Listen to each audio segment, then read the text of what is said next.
may keep him to try to get out of the relegation battle. Yeah. But if they slide into that relegation zone at year's end in May, they're going to lose him. They're not going to be able to afford to keep him. I would be very shocked if they do.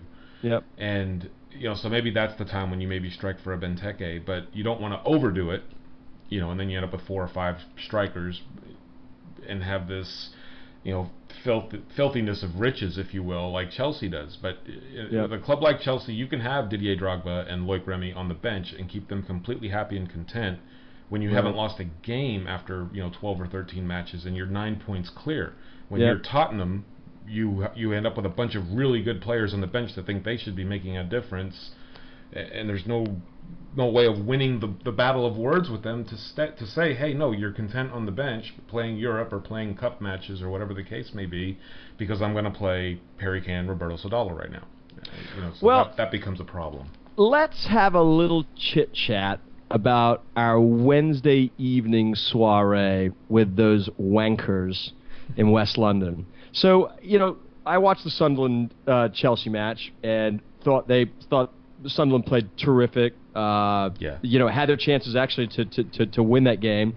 Costa's out, right? He got excess yellows. Fifth yellow card, in the 55th minute. And look, boy, it just shows you, 10 days, 2 weeks. What a difference! What a difference 2 weekends can make, or the Europe fixture. And look, I want to tap the brakes, and I don't want to say, hey, we're winning the league or anything. But as I said, and I tweeted this earlier today, first time that we can honestly say this is a move in the right direction, and we play with the spirit, we play with this cohesiveness, this sort of sense of understanding. First time I felt like that we actually understood what Parker's trying to get us to do, and I'll be thrilled with a point at Stamford Bridge, and I guess Sunderland has shown that it might not be all too outlandish to think that we might even get a result. Yeah, I would be pleased with a point. Yeah, I would be over the moon with 3, and I'm not expecting that. Sure. But if we play like we played today, and even Thursday, I'm not going to be disappointed even if we don't get the result. Yep. As long as we stay the course. And I fully expect to see us playing that match much like we played Arsenal, where we're going to sit back a little bit, let them bring the heat, especially early on. You have to survive the first 20 minutes. As you mentioned, we are just abysmal at keeping. We are worst in the league at giving up goals in the first 15 minutes of matches. All right. So we really need to just survive the first 15 or 20 minutes. Start playing that counter-attacking style of football. We have the pace. We have the strength. I think that a lot of the we only didn't play Lamella for 90 minutes, and you were upset about that. Well, I'm thinking he's saving him for Wednesday. Well, he's got to play. I wonder if Chadley's going to play. I wonder if Walker's going to play. Well, let me ask you. So, okay, right, knowing what you've just knowing what you know, do you start the same 11 that you started with today? Was there anybody that you saw today that you just under no circumstances would I play him today? I just don't know if I'm going to start Bentaleb over either Capoue or Stambouli. I think Capoue is completely out of the frame for now. I think philosophically Park has written him off. He's not injured, I don't think. And I just think that's an attitude issue there. So I think it's either Bentaleb or Stambouli, and I think Bentaleb didn't, other than the first 5 minutes, 10 minutes, he and Mason, their partnership looked a bit shaky. But as the match drew on, I think they did together end up covering each other very well. Yeah, I thought they did. Yeah. And so I felt like Bentaleb and Mason in one exchange very earlier on both missed tackles, led to an advance, and Bentaleb did have a role in giving up the goal. But look, I mean, it was a terrific strike. Yeah. But the one guy, let's talk about our defenders in the flanks. So let's talk about Davis. I always say Davies because he's Welsh, but everybody else says Davis. Yeah. And let's talk about Vlad. So I actually thought that Davies really progressed. I've written in my notes, gosh, every time he touched the ball, he just doesn't look comfortable. But he had one exchange in the second half where he looked fantastic. Meanwhile, Vlad, it's like you have to take good with bad, right? Yeah. He does something. He played a fantastic ball, that long ball to Soldado, But then his next exchange, he's doing something just criminally bad. And doesn't cross it when he has a guy wide open to cross it to. Oh, my God. That was just unbelievable. Yeah. So, and I don't think he's going to be healthy. He's had that back issue, and it looked like he was complaining of his back, so he came off. And now you got a right back issue against, oh, my God, he's going to have to go up against Eden Hazard. Oh, right, and that becomes the situation that you look at now. Well, I meant Dyer, because I think Dyer's probably going to be. I don't know whether I'm assuming Vlad's not going to be healthy, and so Dyer goes in, and it's like, oh no, and Dyer's not a right back. Well, let me throw this out there. And I've been kind of clamoring for this, and I'm really interested to see what happens. Now, Walker's been out there practicing with the first team. I can't imagine they're going to bring him back for this match. So I'm going to say that Walker's out. Yeah. Would it be the worst thing in the world if you just sit, have Dyer on the bench? Now Naughton I think is available because his red card is. But he was dreadful Thursday night. Okay. I mean, here's what you do. Did you see his 2 crosses? do you dare play Lennon at right back and have Lamella play in front of him? No, I'm just saying. No, because he defends like a pest. No, but you can't. There's one thing about backtracking and chasing somebody down versus face-up defending, and then and plus defending at set piece. No, can't do it. But so who do you play? You're not going to put Kabul out there. No, it's either going to be right back before, but you're not going to put him out there. It's Naughton or Dyer, and Dyer got the nod today. So. I hope it's Walker. I hope he's ready and able. Even if he plays for 60 minutes. No, if he's not ready for Thursday, which I think everybody fully expected him to get some playing time as a prelude to potentially starting today. That's going to be our biggest glaring weaknesses is Davis and whoever is going to be our right back on Wednesday. But not having Diego Costa does give me a glimmer of hope. But they have plenty of players to expose those two. I mean, Willian can, Hazard can. I saw some Twitter talk out there today that someone was asking, is Vertonghen and Fazio our best center back pairing right now? And I think the answer is yes. Yeah, I think so too. They absolutely are. And for as bad as Fazio looked a couple of weeks ago or a week ago, whatever it was, he looked phenomenal today. He looked solid as a rock. There was the handball situation at the end of the game, but you know what? Should have been, but what ref's going to call that in the 86th minute or whenever that was? Yeah, and conversely, had he called that as chintzy as that would have been, because like someone in the pub had said, that was ball to hand, not hand to ball. And so do you counteract that by calling the Kane penalty in the 91st minute? Well, no. And the funny thing about it was Kane sort of said, well, our feet got tangled. Well, I replay that over and over again. And Mohammed, whatever his last name is, he had him by his arm. Yeah, he hooked him. Yeah. Yeah. So he went down with what he felt, which is what every striker does. So many calls against us. I talk about juju. I think the juju evened out there, and I just don't think that's a really, really tough call to make in the 87th minute when we were at that point fully deserving of getting 3 points. And what that told me was that no borderline calls were going to get called. Maybe a way that might get called, but I just don't think that's going to. Was that in the Paxton end? I can't remember, but I just don't see.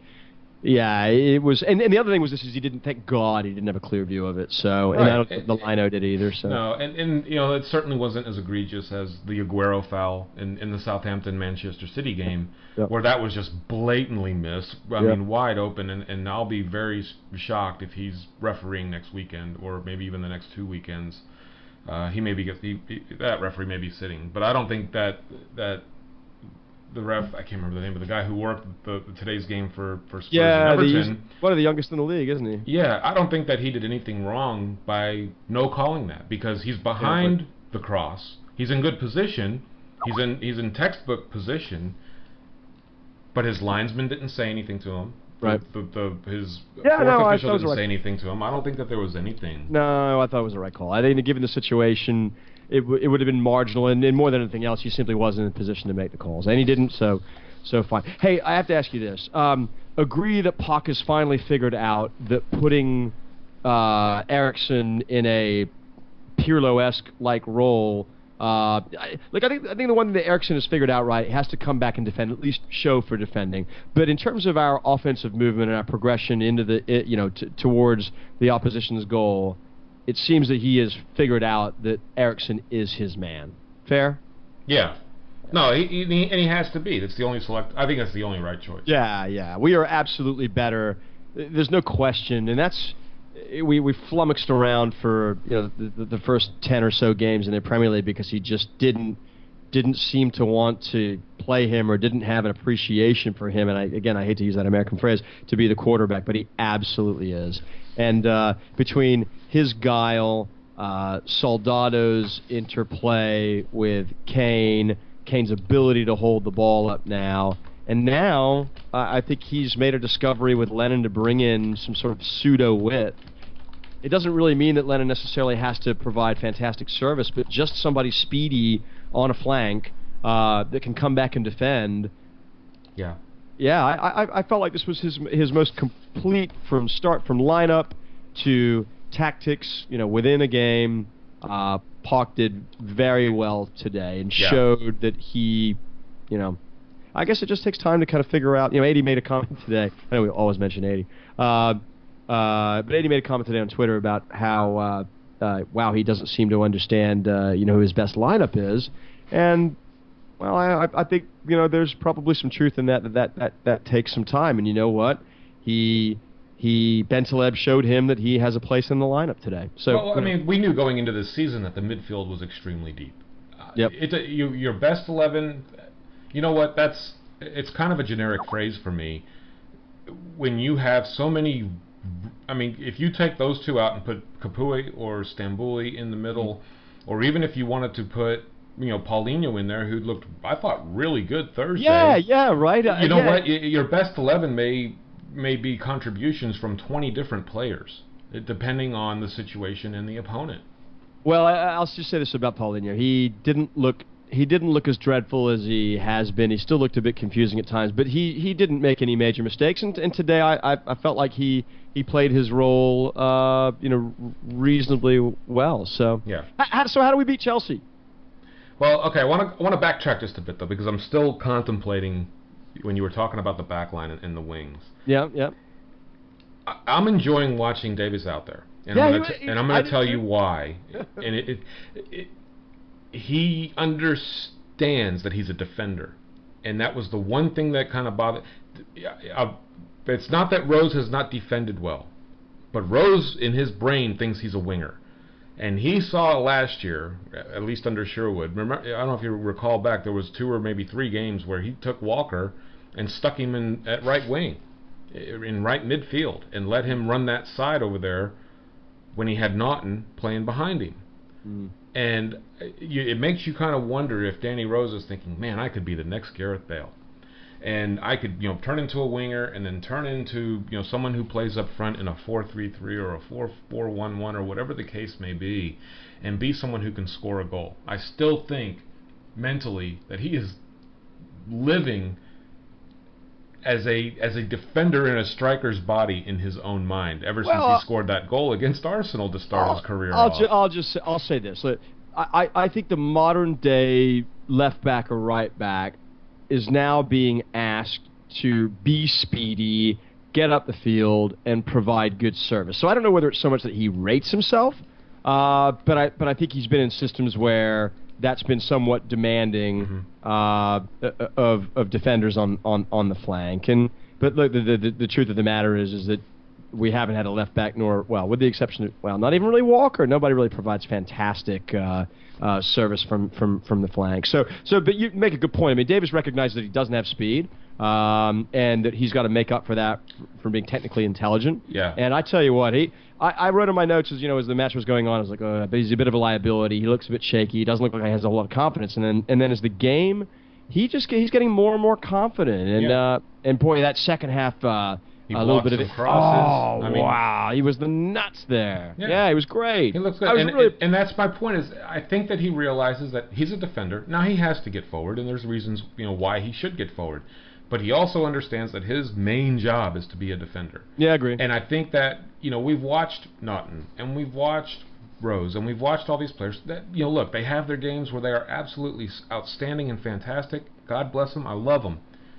But look what it's done to us defensively. How porous have we been the last, year when we've played like that, where we've had our our flanks just flying up the field, both wingers and our fullbacks. I'd rather just have them sit back a little bit and defend. Now, we played a high line, but we're playing a high line with two guys on the side. Kirikesh, who's, you saw it with Alderweireld, that when they took Schneiderlin off because he got a strain in his thigh today, they